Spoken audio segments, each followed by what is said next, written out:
باللہ من الشیطان الرجیم بسم اللہ الرحمن الرحیم۔ ناظرین، امید کرتا ہوں میں خیریت سے اور آپ بھی خیریت سے ہی ہوں گے۔ تو اس وقت یہ جو ویڈیو میں آپ کو دکھا رہا ہوں، یہ بچے قرآن پاک پڑھ رہے ہیں، سبق یاد کر رہے ہیں، جھلیاں لگا کے، جھولے کھا کے قرآن یاد کر رہے ہیں۔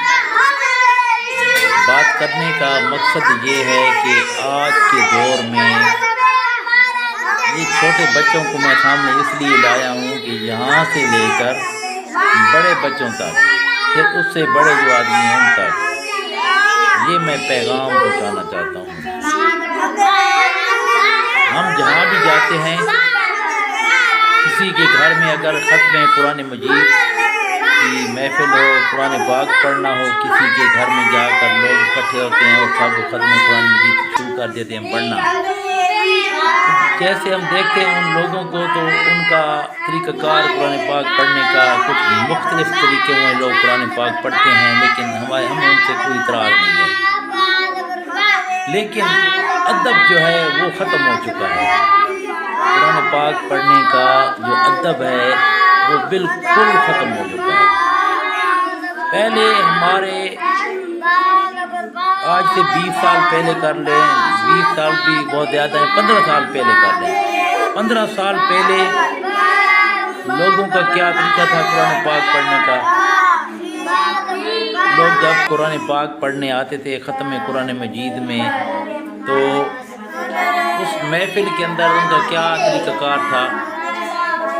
اپنے وہ سروں کو ڈھانپ کر بیٹھتے تھے، اپنے سروں کو ڈھانپ کر بیٹھتے تھے۔ سر کے اوپر کسی کے ٹوپی رکھی ہوئی ہوتی تھی، کسی نے رومال لگایا ہوا تھا، کوئی چادر سر پہ رکھ لیتا تھا اور قرآن پاک پڑھتے تھے، یعنی کہ اپنے سروں کو ڈھانپ کے پڑھتے تھے۔ کسی کا امامہ بندھا ہوا تھا۔ آج کے دور میں لوگوں نے سروں پہ ٹوپیاں رکھنا اس لیے چھوڑ دی ہیں کہ ہماری جو سیند ہے، ہماری جو کنگھی سر کے بالوں کی ہے وہ خراب نہ ہو جائے۔ اس وجہ سے لوگ سر پہ ٹوپی، امامہ، رومال وغیرہ نہیں باندھتے۔ لوگوں اس سے قرآن پاک پڑھنے کا ثواب ملتا ہے، یہ میں نہیں کہتا کہ نہیں ملتا ہے، لیکن ادب کی خلاف ورزی ہے۔ ایک ولی اس نے اپنے استاد محترم سے، ایک ولی کامل کی میں آپ کو بات بتا رہا ہوں کہ اس نے اپنے استاد محترم سے 20 سال ادب سیکھا تھا۔ 20 سال، جب 20 سال گزر گئے تو جو 2 سال رہ گئے باقی کے، تو اس نے باقی کے 2 سال میں علم حاصل کیا تھا۔ تو وہ جب اس کے استاد نے اس کو 2 سال علم پر لگائے ہیں، تو اس کے بعد اس کا جو استاد تھا وہ بھی ولی کامل تھا، وہ وفات پا گیا۔ تو وہ بیچارہ جس نے 20 سال ادب سیکھا اور 2 سال علم سیکھا، وہ گریہ زاری کر کے روتا تھا۔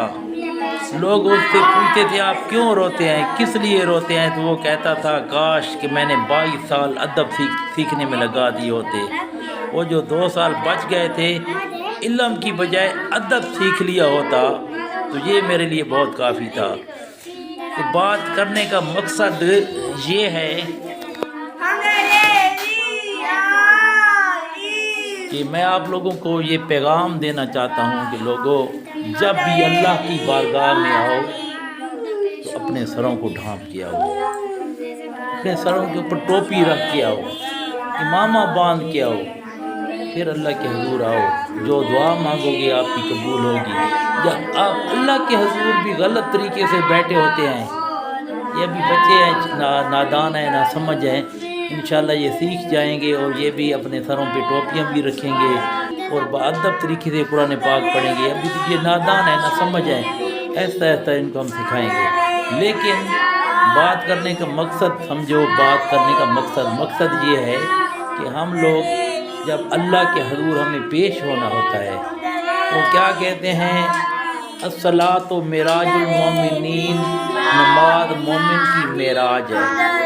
ٹھیک ہے، ہمیں نماز پڑھنے میں اللہ کی معراج نہیں ہوتی، لیکن اللہ تو ہمیں دیکھ رہا ہے، تو اس لیے اللہ نے فرما دیا الصلاۃ معراج المومنین، نماز مومن کی معراج